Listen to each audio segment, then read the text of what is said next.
Good morning বন্ধুরা, welcome back to my channel. আশা করি তোমরা সবাই খুব ভালো আছো আর আমিও খুব ভালো আছি। তো আজকের আমি ঘুম থেকে উঠেছি 6টা 22-এ, পুরো কাঁটায় কাঁটায়। তো উঠে পড়েই দেখো আমি বিছানার সব জিনিসপত্র মানে বালিশের কভার, বেড কভার সব তোলাতুলি আরম্ভ করে দিয়েছি। তো তোমরা জানোই যে এই নোংরার মধ্যে থাকতে আমার একদমই ভালো লাগে না। তাও এই ঘরবাড়ির কাজ হচ্ছিলো বলে কয়েকদিন সহ্য করেছি, কিন্তু আজকের তুলেই ফেললাম। আর আজকের আমার মা আসবে, আর আমার মা তো এইসব দেখলে আরও বকাবকি করবে যে যতই কাজ হোক যাই হোক জিনিসগুলো তো তুই ঠিক মতো কাচবি। তো সেই জন্যই আর কি। আর এই বেড কভার, বালিশের কভার এগুলো কেচেই আবার এগুলোই লাগিয়ে দেবো। আর এগুলো যেহেতু নোংরা হয়ে গেছে, দেখো আমি খাটটাও ভালো করে মুছে নিচ্ছি এগুলো দিয়েই। তো এখন সেরকমভাবে মুছছি না, জাস্ট একটু উপরের ধুলোগুলোই মানে যতটুকু নেওয়া যায় সেটুকুই নিয়ে নিচ্ছি। আর ঘরবাড়ির কাজটা হয়ে যাওয়ার পরে তখনই ভালো করে পরিষ্কার করবো, না হলে এখন সব কিছুই আবার নোংরা ধুলো সব কিছুই হয়ে গেছে, ভালো করে না পরিষ্কার করা পর্যন্ত শান্তি নেই। তো যাই হোক, দেখো আমি চলে এসেছি ঝাড় দেওয়ার জন্য। আর মা তো মাদের ঘর বারান্দা সব কিছু ঝাড় দিয়ে গুছিয়েই নিয়েছে। আর যেগুলো আমাদের সানসেটগুলো ওগুলো তো মাজা হয়েছে, ওগুলোকে আবার জল দিয়ে ভিজিয়েও নিয়েছে। তো আমার সকালে উঠে এটুকুই কাজ। আমি দেখো ঝাঁট দিয়ে নিলাম ঘরটা, তারপরে নিজের ঘরটাই ভালো করে মুছে নিলাম। আর আজ যেহেতু একাদশী, আজকের আমাদের মানে যিনি কাজ করতে আসেন উনি আজকের আসবেন না, কারণ উনিও একাদশী করে, তো সেই জন্য। আর এখানে এখন আমি সাহেববাবুর মুখ ধোয়াতে চলে এসেছি। আজকের একটু দেরি করেই করছি ওর কাজ, আগে ঘরের কাজটা আজকের আগে করে নিলাম। দেখো ব্রাশ কিছুতেই করতে চায় না, কিছুতেই না। আর যদিও করতে চায় তো দাঁত দিয়ে ওই ব্রাশের এগুলো কী বলবো, দাঁত দিয়ে ছিঁড়ে ছিঁড়ে নেয়। তো সেই জন্যই আর কি জোর জবরদস্তি ব্রাশ করানো। তো ওর সব কিছুতেই জোর জবরদস্তি, কোনো কাজেই ওর সোজাভাবে হয় না, কী আর বলবো। তো দেখো আমি চলে এসেছি চুল আঁচড়াতে। ঘুম থেকে উঠলে চুলটা না আঁচড়ালে না একেবারে সেই ঝাড়ুদারের মতো হয়ে থাকে, কীরকম বাজে দেখায়। আর গরমও হয় প্রচণ্ড। এই গরমে তো আমি একদম ওরকম এলোমেলো চুলে থাকতেই পারি না, যার জন্য মানে এইরকম মাথার টিকনিতে না তুলে বাঁধলে আমার শান্তি নেই। তো সেই জন্যই আর কি ভালো করে চুলটা বেঁধে নিলাম। তারপরে তো জোর কদমে কাজে লাগতেই হবে, তাই না? আর ব্রাশে একেবারে মাজনটা লাগিয়েই এনেছিলাম, একেবারে ব্রাশও করা শুরু করে দিয়েছি দেখো। আর বাইরের দিকে জানালা দিয়ে দেখছি আর ব্রাশ করছি, এটাই হলো ব্যাপার স্যাপার। আর এখানে দেখো আজকে আমাদের অ্যাসবেস্টারের মানে অ্যাসবেস্টার লাগানো হচ্ছে, সেই জন্যই আর কি আমাদের এই পাশের বাড়ি কাকা আর বাবা আর পলাশ এই তিনজনে মিলেই মানে এই কাজটা করছে। পলাশ যতক্ষণ আছে ততক্ষণ করবে, তারপরে তো এরা দুজনেই করবে। আর দেখো আমি সাইবাবুর খাবার করতে চলে এসেছি। ফ্লাক্স তো খারাপ হয়েই গেছে তোমরা জানোই, আর তার সাথে চাও করতে চলে এসেছি একেবারে। তো একটু সকালবেলা করে চা করলে আমি নিজেও খাই, অন্যের জন্য যখন করি নিজেও খাই, নিজের জন্য কখনো তো করি না, এই হলো ব্যাপার। আর আমার রান্নাবান্না সব কমপ্লিট হয়ে গেছে। আর সাহেববাবু দেখো যাচ্ছে ওর দুই দিদিকে আনতে, সেই জন্য রেডি করিয়ে দিয়েছি। দেখো ওর বাবার সাথেই যাচ্ছে, স্নান করিয়ে দিয়েছি একেবারে, না হলে ঘুমিয়ে পড়বে না।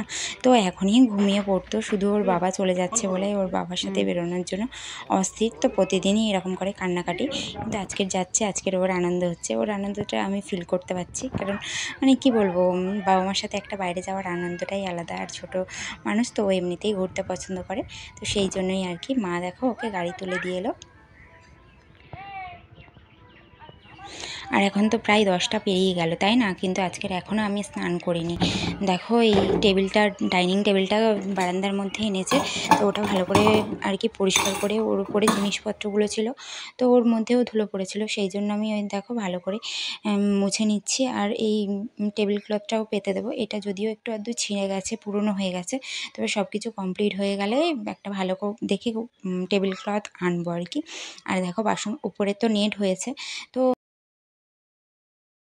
স্নান টান করে নিয়েছি। আর আমি এখন খেয়েছি পান্তা। তো এত গরম হচ্ছিল কি বলবো, পান্তা ছিল, পান্তাই খেয়ে নিলাম। আর সাহেববাবুতে গেছে ওর বাবার সাথে দিদুনদের বাড়ি। আজকের ওর দিদুন আর মানে দুটো দিদুন, মানে আমার মাসি আর আমার মাকে নিয়ে আসবে। আমার মা বললো ওকে পাঠিয়ে দে, ওকে নিয়ে একসাথে যাবো। তার মধ্যে দেখো বেড কভারটা শুকিয়ে গেছিলো, তাই বেড কভারটা শুধু পেতে দিয়েছি, আর অন্য বেড কভার পাতিনি। এটাই কাচবো এখন, যতদিন না কাজ হবে ততদিনে এটাই কাচবো, এটাই কাচবো। তো চলো এবার বালিশের কভারগুলো তখন মানে ভিজে ভিজে ছিল একটু একটু, সেগুলোই দেখে আসি যে শুকিয়েছে কি না। শুকোলে নিয়ে এসে একেবারে লাগিয়ে নেব।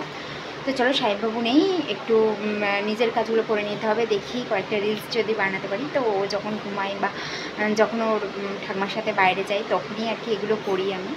তো চলো।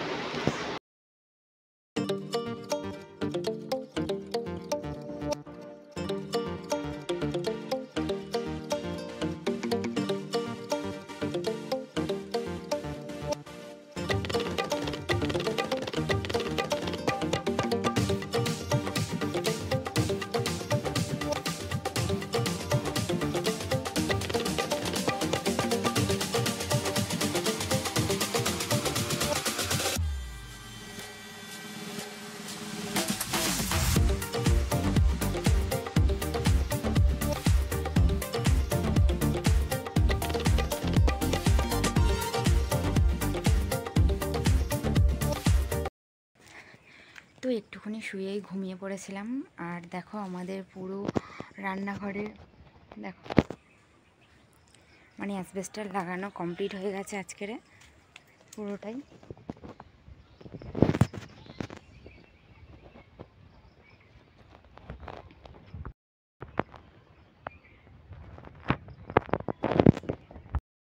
আর এখন বাজে 2টো বাজতে 5 মিনিট বাকি।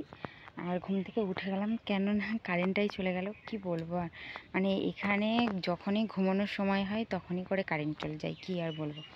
আর সেই রকম গুমসুনি ফেলেছে, এত গরম হচ্ছে কি বলবো। তারপর কারেন্ট চলে গেলে মানুষের ঘুম হয়, সেই জন্যই উঠে গেলাম। তো যাই হোক, একটু পরেই চলে আসবো, মানে রোদটা পড়লেই মা ওকে নিয়ে বেরোবে আর কি। এত রোদের মধ্যে তো আসতে পারে না, সেই জন্যই আর কি। আর ভাত খাওয়া হয়নি, এখন খাবো না, একটু পরে খাবো। পান্তা খেলে তো পেটটা ভার হয়েই থাকে, তাই না? সেই জন্যই আর কি এখন ভাত খাবো না, পরে খাবো। আর এত গরমের মধ্যে খেতে ইচ্ছেও করে না, সোজা কথা। দেখো ঘাম হচ্ছে, শুধু ঘাম হচ্ছে, ঘেমে ঘেমে মানে পাগল হয়ে যাওয়ার অবস্থা, এইরকমই আর কি। আমি এখন এসে দেখো পুকুর পাড়ে এসে দাঁড়িয়ে আছি। তো এই একটু ছাওয়া জায়গাগুলোই একটু তাও শান্তি আছে, তাছাড়া কোনো শান্তি নেই। সেই জন্যই এখানে এসে দাঁড়িয়েছি। তো ভিতরেই চলে যাব। আর কখন যে বৃষ্টি আসবে তার কোনো নামগন্ধ নেই। বৃষ্টি আসাটাই উচিত এই সময়, এত গরম হচ্ছে কি বলবো। আর আমাদের পুকুরের জল দেখো কত বেড়ে গেছে। তো সেদিন একদিন 4-5 ঘন্টা টানা বৃষ্টি হলো, তোমাদেরকে তো দেখালাম। তো সেদিনের বৃষ্টিতেই এত জল হয়ে গেছে। তো দেখো বিছানায় শুয়েছিলাম, আর চুলগুলো এলোমেলো হবে না এটাও তো কোনো মানে কথাই হয় না। তো সেই জন্যই আর কি চুলটা ভালো করে যুদ্ধ যাওয়ার মতো বেঁধে নিচ্ছি। আর সাহেববাবুই এসে গেলে তো আরও চুল টুল ধরে টানাটানি শুরু করে দেয়, সেই জন্যই আরও উঁচু করে বাঁধি। তো যাই হোক, দেখো আমি ভাত খেতে বসে গেছি। যদিও খিদে নেই তেমন একটা, তাহলেও অল্প একটু খেয়ে নিচ্ছি। মানে ঠিকঠাক সময়ে ভাত না খেলেও তো একটা মানে খারাপ ব্যাপার, তাই না? অ্যাসিডিটি হয়, সেই জন্যই আর কি ঠিক সময়ে খেয়ে নিচ্ছি। যতটুকুই হোক ততটুকুই খাচ্ছি। আর দেখো রান্না হয়েছে শাক ভাজা, আর এখানে সয়াবিনের তরকারি। চলো খেয়ে নিই। তো আমাদের রান্নাঘর তো হলো, এবার জলটা পাস করতে হবে। সেই জন্য বাবা দেখো মাটিগুলো এই দিকটায় বেশি উঁচু করে দিচ্ছে, কারণ এমনিও ওই দিকটা উঁচু। আরও যদি এই দিক থেকে ধুয়ে চলে যায় আরও এই দিকটা খালা হয়ে যাবে, সেই জন্যই আর কি এটা করা। আর রান্নাঘরে আপাতত অ্যাসবেস্টার লাগিয়েছে, ভগবান যদি কখনো দিন দেয় তাহলে ছাদ হবে, আর না হলে এরকমভাবেই সারা জীবন কাটিয়ে দিতে হবে। তো তাড়াহুড়ো করে আমাকে রাস্তায় বেরোতেই হলো, কারণ সাহেববাবু আসছে। আর নাকি ওই বাড়ি থেকে আসতেই চাইছে না, ওকে নাকি জোর জবরদস্তি আনা হচ্ছে। সেই জন্যই মা বললো এগিয়ে আয়, ওকে জোর করে নিয়ে যাচ্ছি। কি করে না করে, সেই জন্যই আর কি দেখো নাইটিটা চেঞ্জ করে নিলাম। আমি তো বাইরে নাইটি পরে বেরোই না, সেই জন্যই আর কি। তো চলো দেখা যাক কত দূর এসেছে। তো আমার শ্বশুর বাড়িতে এই রাস্তাতে গাড়ি আসে না।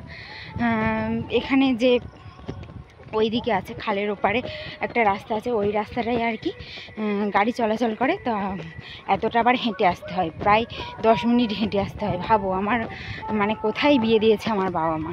তো যাই হোক দেখা যাক কত দূর এসেছে। চলো, আমি তাড়াহুড়ো করে বেরিয়ে তো পড়েছি এত গরমের মধ্যে। আমার মা আর মাসিও আসছে কষ্ট করে, তাই না?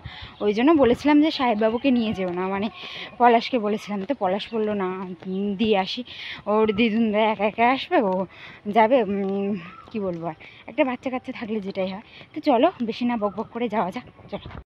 হ্যাঁ, অনেকটাই এসেছি। দেখো ওই দূরে আসছে সাহেববাবু ওর দিদুনদের নিয়ে, দেখো ওই দূরে। অবস্থা খারাপ হয়ে যাচ্ছে দুজনের এই গরমে।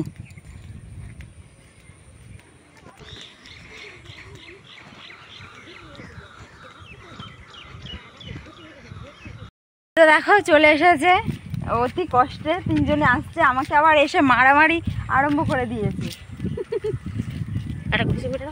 হামাগুড়ি করে মাসির অবস্থা দেখ, মাসি কষ্ট হচ্ছে, ধর। আমি পারি না তো। ওই এখানে থাকলে ঠিকঠাক, আর ওই দিকে গেলে আসতে চাই। অবস্থা দেখো, এখন ব্যাগগুলো টেনে টেনে আমাকে নিয়ে যেতে হচ্ছে। এই সে চালানো। আর সাহেববাবু দেখো ওর মন খারাপ, ও চলে এসেছে মামা বাড়ি থেকে ওই জন্য। আমরা কাপড় পরে নিচ্ছি তো, এ ছেলে ওঠে না ওর মামার কাছ থেকে। তো চলো, আহ, এত ভারী ব্যাগ নিয়ে আমি যেতে পারছি না। তাহলে চলো আজকের ভিডিওটা এখানেই শেষ করছি, দেখা হচ্ছে তোমাদের সাথে নেক্সট ভিডিওতে। চলো।